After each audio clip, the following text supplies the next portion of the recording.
Let's see.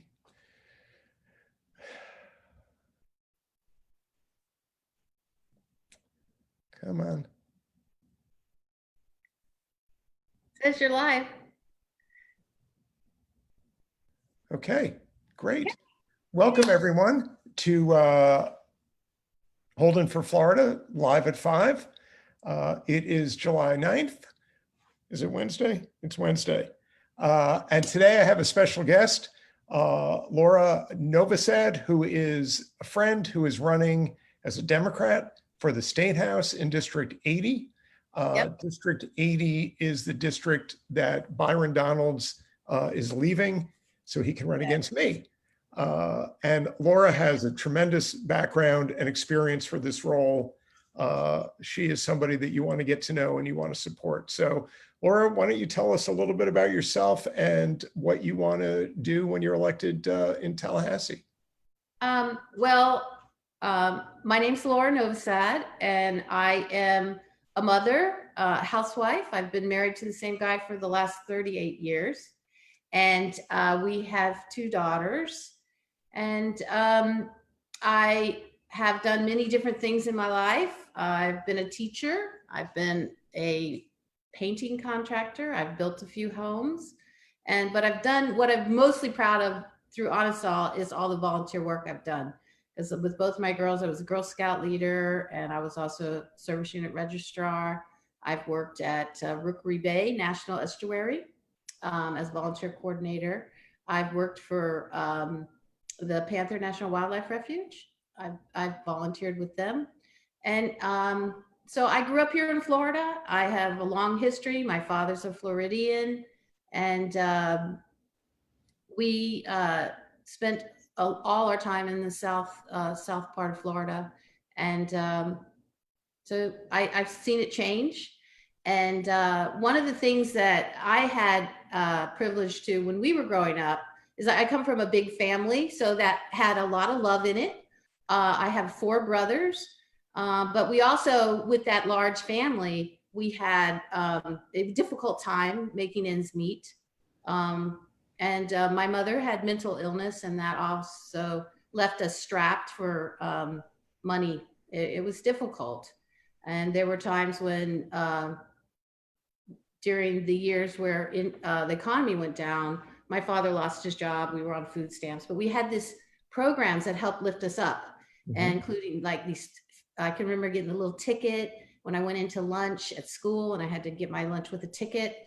But they were helpful, and I'm seeing these programs that we had so readily available to families fall away, and I'm seeing this large disparity in those that have and those that have not.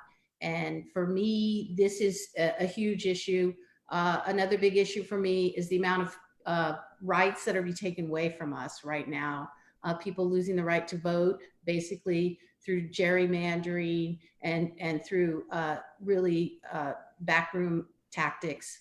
We're losing our rights as citizens to put initiatives on the ballot when our government's not working for us, as well as we're having people in office who are working for the major corporations and the big deep pockets instead of working for the people. So I want to bring back a sense of we're here to help those, and we want to make sure that we have a government that's working for all, not just for few. So that's why. Laura, we could swap speeches, and we're talking about the same stuff. And you know, my mother experienced serious mental illness when I was growing up, so I know what that's like and in the impact it has on a family, and certainly at the state level, which is where you'll be focusing your efforts when you're elected. Florida's just not doing a very good job of providing services across the board. No, and right now we're looking at this huge COVID issue, and we still have this large group of people that cannot afford health insurance on their own and yet don't qualify for the Affordable Care Act. So we could pass Medicaid and expand it here in Florida and have another 800,000 people that are protected during this very sensitive time when you could lose everything right now if you got sick with COVID and was in the hospital for 3 weeks.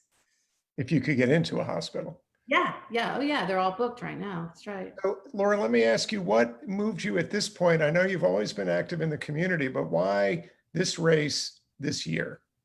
Hmm. Well, I just couldn't sit down any longer. Um, I had to stand up. There comes a time where you can either continue to watch things happen or you can stand up and take a stand.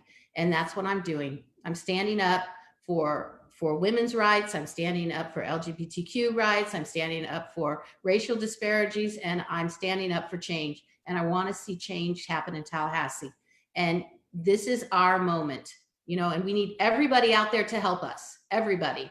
Because if you are concerned about what's been happening, this is your opportunity to make a difference. And believe me, we want your help and we want you to get involved. And, we are here waiting to hear your call. But we're going to go out and find you if you don't find us. So, Laura, tell folks how they can reach you and how they can help you. You can reach me at Novosad for Florida. That's Novosad, NOVOSAD for Florida, FLORIDA, .com. That's my website. There's places that you can sign up. You can fill out the application, and you could also apply to fund my campaign, and you can learn more about me. Tell us the territory that your district covers.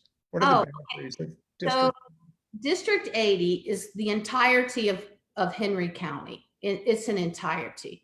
So, and then it borders Collier County to the south. And so from Collier County, it's Livingston Road East, and then I-75 north. There's a small little bit that's off Davis north, down by the corner of where Livingston meets I-75. So it's really Davis from Livingston. So that's whole quadrant. And for 22, I've lived in the district since 1989. 98. And I flipped. But we were in Orange Tree, and then we were in Golden Gate Estates. I built a house there in Golden Gate Estates on 14th Avenue Northeast. And my children went to Gulf Coast High and community school. And they were also, Veronica went all the way down to middle school, Pine Ridge Middle. And, I was a band mom at Gulf Coast High. I was the uniform girl, and I got to know a lot of the kids there. And that was a great, fun opportunity. So the people in your district are going to have somebody that really knows the community, has been part of it for many years, and understands, what some of the needs are that aren't being met by our current government. Yeah. Yeah. I'm hoping that they'll remember that. And I also was a teacher. I taught at Sable Palm Elementary for a year. And then I also was at Step by Step. I was a pre-K special ed. And so then now I sell real estate. So I sold real estate. And soon you'll be a state legislator. So Laura, thanks so much for being with us tonight. Those of you watching, if you're in the district, then vote for Laura.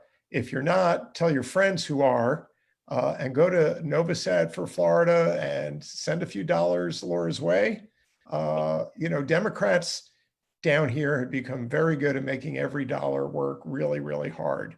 But it takes some dollars to get the message out.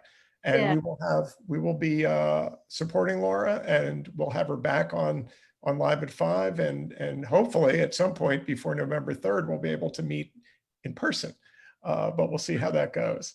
So thank you all. Tomorrow night at 6 o'clock, we've got a community conversation on environment and water issues with Janelle Christensen, who is the president of the statewide Democratic Environmental Caucus of Florida, and former Lee County Commissioner Ray Judah, both experts on the science and the policy, and it promises to be a wonderful conversation.